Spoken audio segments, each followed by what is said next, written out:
Logo após o fim do pleito eleitoral para presidente da Venezuela, em 28 de julho deste ano, praticamente todos os venezuelanos e o mundo aguardavam o vencedor dessa disputa. Todo mundo aguardava as atas oficiais que deveriam estar disponíveis ao público para conferir realmente quem foi o vencedor. No entanto, o Conselho Nacional Eleitoral do país, ele foi a público, se manifestou e decretou o presidente, até então Nicolás Maduro, como reeleito para a presidência da Venezuela, baseado em diversas denúncias de fraudes, denúncias de corrupção, e sabemos que a justiça eleitoral, sabemos que a justiça e parte do executivo e também das Forças Armadas Bolivarianas da Venezuela são corruptas e, é claro, centralizadas no governo de Nicolás Maduro. Então, de imediato, os venezuelanos, descontentes com esse resultado claramente fraudado em favor de Nicolás Maduro, foram às ruas. Começaram quebra-quebra, começaram ondas e ondas de protestos em toda a Venezuela, principalmente na capital Caracas, e para se defender, preservar a sua imagem e o seu governo, Nicolás Maduro autorizou que as suas forças militares de repressão fossem às ruas caçar esses políticos opositores que, segundo ele, incitaram a violência, e também caçar todos aqueles que postaram mensagens nas redes sociais contra o seu governo, contra o resultado das urnas que foi ali oficializado pelo Conselho Nacional Eleitoral, e assim diversos civis e políticos foram presos, sequestrados. São mais de 2.000 presos dentro da Venezuela por conta das atuações das forças de repressão de Maduro, e também houve diversas mortes por conta desta repressão logo após o início dos protestos. Inclusive, houve uma denúncia bem interessante que precisa ser apurada pela comunidade internacional, de que há lá em Caracas um centro de tortura de opositores, centro de torturas de venezuelanos, que vem sendo promovido, esse centro de tortura vem sendo promovido pelas forças de segurança de Nicolás Maduro. Parece que é uma instalação de um antigo shopping na região, mas até o momento não há imagens específicas detalhando todas essas barbaridades que estão acontecendo na Venezuela, mas que a comunidade internacional, principalmente a ONU, que fica quieta diante dessa situação, desse caos humanitário, de violência humanitária e de crimes hediondos que estão acontecendo na Venezuela, a ONU fica calada por conta dessa situação. A Organização dos Estados Americanos tentou colocar essa pauta de discussão do caso da Venezuela com resoluções para tratar especificamente sobre esse assunto. O Brasil, no primeiro momento, recusou, se absteve de aceitar o início de uma resolução para estabelecer uma conversação sobre o que está acontecendo na Venezuela de fato, E uma organização específica de autoridades que avaliam esses casos eleitorais, esses casos de processos eleitorais em nações, avaliou essa organização colombiana, ela avaliou a eleição venezuelana, ela conferiu bilhetes por bilhetes das atas de votação que são geradas após o final da sessão de cada sala, de cada sessão de votação dessas eleições que ocorreram em 28 de julho. E eles constataram, essas autoridades colombianas, de que Edmundo González, que disputava com Maduro, foi o vencedor dessas eleições com mais de 60% dos votos, e Maduro ficou ali com uma porcentagem muito baixa, em torno de 30%. E inclusive eles nem conseguiram avaliar todas as atas, porque todas elas, não, em 100%, não foram disponibilizadas em um site público criado pela oposição de Maduro, criado pelos apoiadores de Edmundo González, que vem sendo também liderada por Corina, uma mulher guerreira, batalhadora, que tenta mudar esse perfil de crimes humanitários, de falta de direitos humanitários dentro da Venezuela. Então, por conta disso, que gerou uma comoção internacional e que chamou a atenção dos Estados Unidos, que não ficaram quietos. Isso porque começaram agora, nesta segunda-feira, no início desta semana, autoridades americanas passaram a entrar em conversações mais aprofundadas com Nicolás Maduro e no que se acredita ser uma oferta de possível anistia, segundo autoridades familiarizadas com esse assunto, que vazaram esses relatórios para jornais americanos que detalharam passo a passo do que está acontecendo hoje nesta tentativa de negociação entre a Casa Branca e Caracas, né? Nicolás Maduro. A administração Joe Biden, segundo essas autoridades familiarizadas com esses assuntos, estão realizando alguns procedimentos arriscados de negociação e de aproximação de Nicolás Maduro, fazendo ofertas para que ele não assuma esse poder a partir de janeiro, que é o limite do seu mandato anterior, esse mandato, na verdade, atual, em que ele está, para iniciar um outro mandato que, segundo o Conselho Nacional Eleitoral, Nicolás Maduro foi reeleito. Mas as autoridades de Joe Biden vêm tentando se aproximar e negociar para que ele abandone o seu poder, não assuma a partir de janeiro de 2025, em troca de anistia, em uma arriscada negociação que aproximou as autoridades americanas e as autoridades venezuelanas. E é claro que essa tentativa de trocar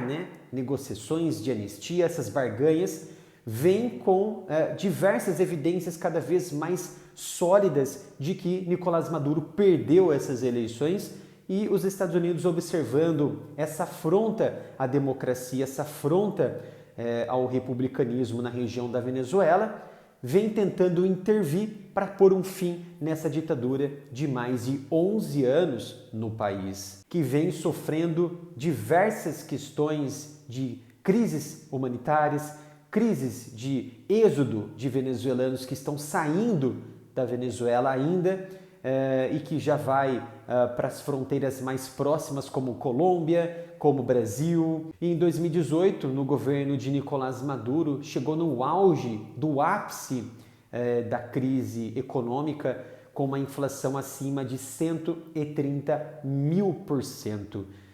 Foi um quadro de crise econômica muito grave,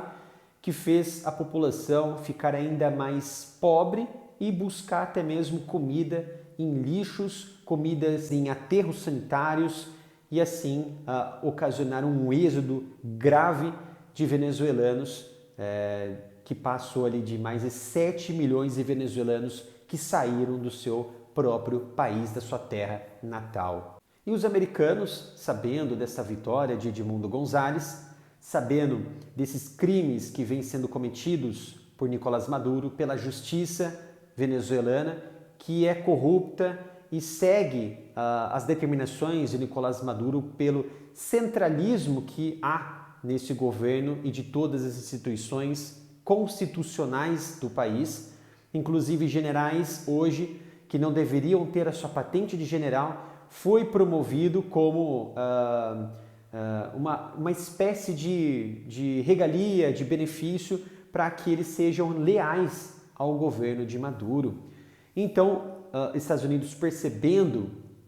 esse golpe que aconteceu, essa afronta à democracia na Venezuela, ofereceu essa possibilidade de anistia para Nicolás Maduro e para os seus oficiais generais de alta patente,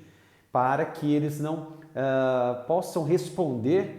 na comunidade internacional e para que eles também não possam responder diretamente nos Estados Unidos, porque Nicolás Maduro e seus generais das Forças Armadas são considerados pertencentes a um cartel de narcotráfico, esse cartel chamado de Cartel de Los Soles, em que a cabeça de Nicolás Maduro estava sendo avaliada em torno de 15 milhões de dólares pelo Departamento de Estado americano e pelo Departamento de Justiça americano. Então essa possibilidade de anistia faz com que haja o fim desses processos dentro dos Estados Unidos e assim diminui as consequências que poderão ser direcionadas para Maduro e para os seus generais. E é claro que essas negociações vêm sendo trabalhadas como uma esperança para que a oposição ela possa assumir a partir de janeiro numa clara vitória de Edmundo González nesse pleito de 28 de julho que aconteceu neste ano na Venezuela. E isso dá margem para uma redemocratização da Venezuela, uma tentativa de entregar o poder para pessoas civilizadas que não tenham afronta ali ao direito humanitário e principalmente que Nicolás Maduro enfrente principalmente a Corte Internacional, se possível, e também a própria Corte de Justiça bolivariana do país. Mas é claro que é necessário uma limpeza desses tanto juízes corruptos da Suprema Corte, como também militares do alto escalão da Venezuela, que poderiam trazer ainda muitas dificuldades para um possível novo governo na Venezuela, porque esses generais poderiam ser investigados por crimes, poderiam ser investigados por questões que possam colocá-los na cadeia ou até mesmo serem representados em cortes internacionais. E é claro que eles não vão deixar que isso aconteça e que eles poderiam ali dificultar o trabalho do próximo governo, que pode acontecer a partir de janeiro do próximo ano de 2025. No entanto, diante de todas essas informações de anistia, de aberturas de negociações, veio ali uma posição do governo, oficialmente da administração de Joe Biden. A administração Joe Biden se pronunciou e negou que houvesse ofertado qualquer tipo de anistia para Nicolás Maduro e para os seus generais a partir do momento em que estão sendo investigados, processados e procurados pelo Departamento de Justiça e Departamento de Estado dos Estados Unidos. Então, a administração Joe Biden ela negou essa oferta, negou essa abertura de negociação e que coloca a esperança da oposição, que quer assumir a partir de janeiro de 2025, praticamente arruinada por conta dessa nova posição da administração Joe Biden, que disse ainda que, apesar de estar negando que houve essa oferta para Nicolás Maduro e seus generais, a administração Joe Biden está aberta a possíveis negociações com as autoridades venezuelanas. Mesmo diante disso, mesmo diante dessa negativa da administração Joe Biden, dessas grandes informações que estamos recebendo de autoridades familiarizadas com esse assunto, fica cada vez mais evidente que sim, houve, sem dúvida, um início de uma negociação direta entre Nicolás Maduro e a Casa Branca, mas, é claro, não sabemos a que pé está essa negociação e quais os frutos que poderão surgir diante dessas conversações. Mas, é claro, mesmo diante dessa negativa, sabemos porque os elementos de falas, de relatórios que estão sendo publicados por autoridades familiarizadas com esse assunto, esses elementos são muito fortes, então dá indício realmente que há uma negociação em andamento e é claro que os americanos vão negar para que essa negociação não seja prejudicada com informações sendo vazadas e assim prejudicar o andamento desse processo. E quem sabe, em janeiro de 2025, a oposição ela não assuma através da saída de Nicolás Maduro do poder por conta da vitória de Edmundo Gonzalez no pleito eleitoral de 2024 na Venezuela. Espero que tenham gostado desta análise. Obrigado pela sua presença. Não se esqueça de dar o seu gostei, compartilhar o vídeo, se inscrever e acionar o sino de notificação. Obrigado pela sua presença e até o próximo vídeo aqui no canal.